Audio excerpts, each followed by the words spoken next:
4000 سال پہلے کی ایک پرانی تہذیب جو قدیم ترین قوموں کی فہرست میں پہلے نمبر پر موجود ہے۔ ایک ایسا ترقی یافتہ شہر آباد کیا گیا جس کی نظیر آج کے ایڈوانس سٹی سے کم تر نہیں۔ انڈیا کے شمال مغربی علاقے میں آباد اس قوم کی طرف کون سا نبی آیا تھا؟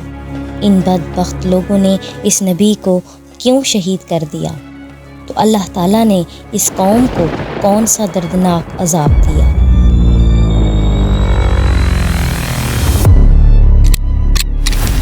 کرۂ ارض کے ہر کونے میں ایسے کھنڈرات موجود ہیں جو ہزاروں سال پرانی شان و شوکت کے لیے نمایاں ہیں، جن کے لشکر، طاقت، قوت اور رعب و دبدبہ پوری دنیا کو اپنا اسیر بنائے ہوئے ہیں۔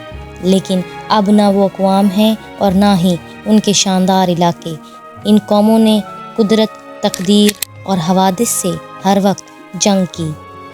ان میں سے کچھ کفر و شرک، مال و دولت کے نشے سے چور ہو کر نیست و نابود ہو گئیں، جبکہ کچھ قوموں کی تباہی کا بڑا سبب انہیں گناہوں سے روکنے والے نیک لوگوں کو شہید کرنا تھا۔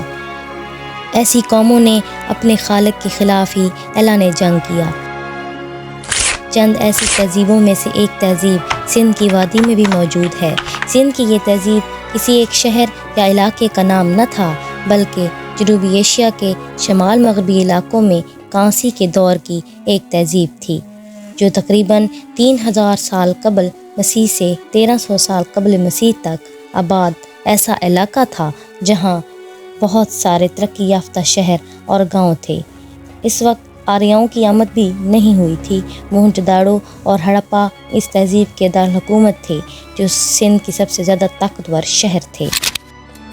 دراصل موہنجو داڑو 2 حصوں میں منقسم تھا۔ ایک حصہ اپر سٹی تھا، جہاں ایڈمنسٹریشن کا مکمل انتظام موجود تھا، جس میں ایک سٹویا، تالاب، عظیم بالا خانہ اور شہر کا ستونوں والا حصہ تھا۔ نچلا شہر کاروباری علاقہ تھا، دکانیں اور گودام تھے۔ تاریخ گواہ ہے کہ یہ شہر پوری شان و شوکت کے ساتھ 1000 سال تک راج کرتا رہا۔ موہنجو داڑو کی گلیوں کا متوازن ہونا، بہترین اینٹوں کا استعمال، نکاسی کا بہترین انتظام اس شہر کو قدیم زمانے کے لحاظ سے جدید شہر ثابت کرتا ہے۔ مذہب کے حوالے سے یہ لوگ بت پرست سمجھے جاتے ہیں، کیونکہ یہاں کھدائی کے دوران عورتوں کی مورتیاں ملیں جو ثابت کرتی ہیں کہ یہ دھرتی ماتا کے پجاری تھے۔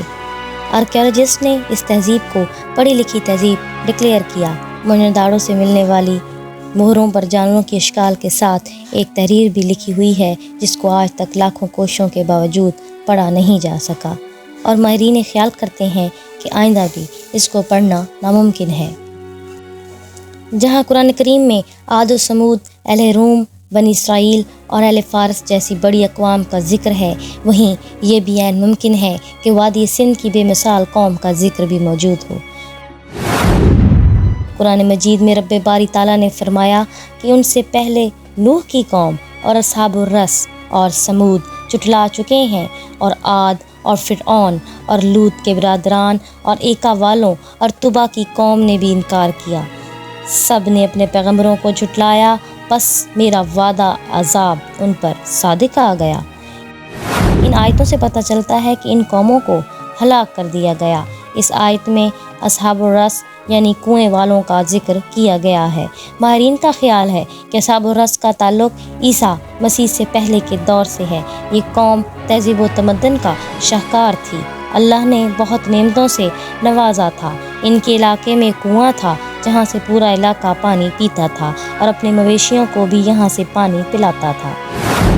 یہ کنواں ان کے لیے بہت بابرکت تھا۔ اس کنویں کے علاوہ اور کوئی تالاب یا کنواں علاقے میں موجود نہ تھا۔ ان کا ایک عدل و صاف کرنے والا بادشاہ تھا۔ کہا جاتا ہے اس بادشاہ کی موت کے بعد اس کی لاش پر اس قوم نے ایک خاص قسم کا کیمیکل لگا دیا تاکہ وہ گلنے اور سڑنے سے محفوظ رہے۔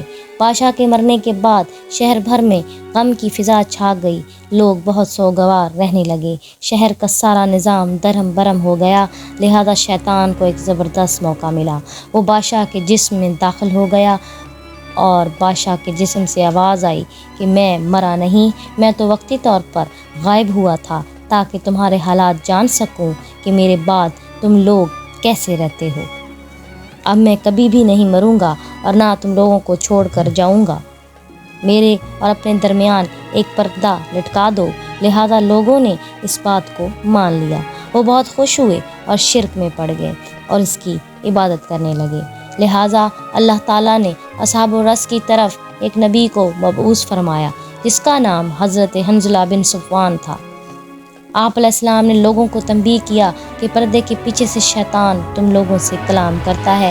اللہ کے نبی نے ان لوگوں کو شیطان کی عبادت سے روکا، شرک و کفر سے توبہ کرنے کی ہدایت دی، لیکن سرکش لوگوں نے اس پر ایمان لانے کی بجائے انہیں قتل کر دیا اور کنویں میں پھینک دیا۔ اس عظیم گناہ کی پاداش میں کنویں کا پانی سوکھ گیا، ان کے درخت خشک ہو گئے، کھیت کلیان بنجر ہونے لگیں، لوگ ایک بوند بوند پانی کے لیے ترسنے لگے۔ آخر کار پوری بستی اپنے مویشیوں کے ساتھ پیاس سے تڑپ تڑپ کر ہلاک ہو گئی اور درندوں کا مسکن بن گئی۔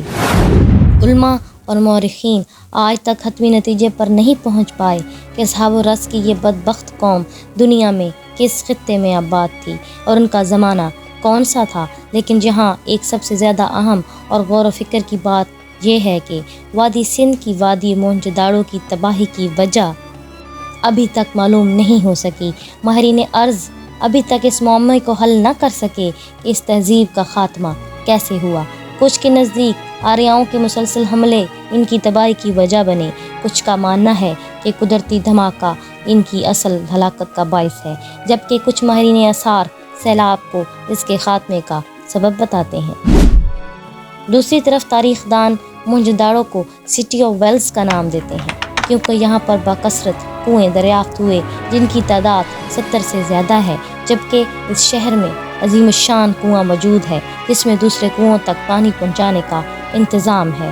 حیران کن بات یہ ہے کہ اس دور سے تعلق رکھنے والی دوسری تہذیب ہڑپا سے 8 کنویں دریافت ہوئے، لہٰذا موہنجو داڑو کی بستی اور اصحاب الرس یعنی کنویں والی قوم کے درمیان بہت سی چیزیں یکساں ہیں، جیسے دونوں تہذیبوں کا کنویں سے تعلق ہونا، بت پرستی، شرک کرنا، خوشحالی کے بعد ہلاکت، دونوں کا دور بھی حضرت عیسیٰ سے پہلے کا ہے۔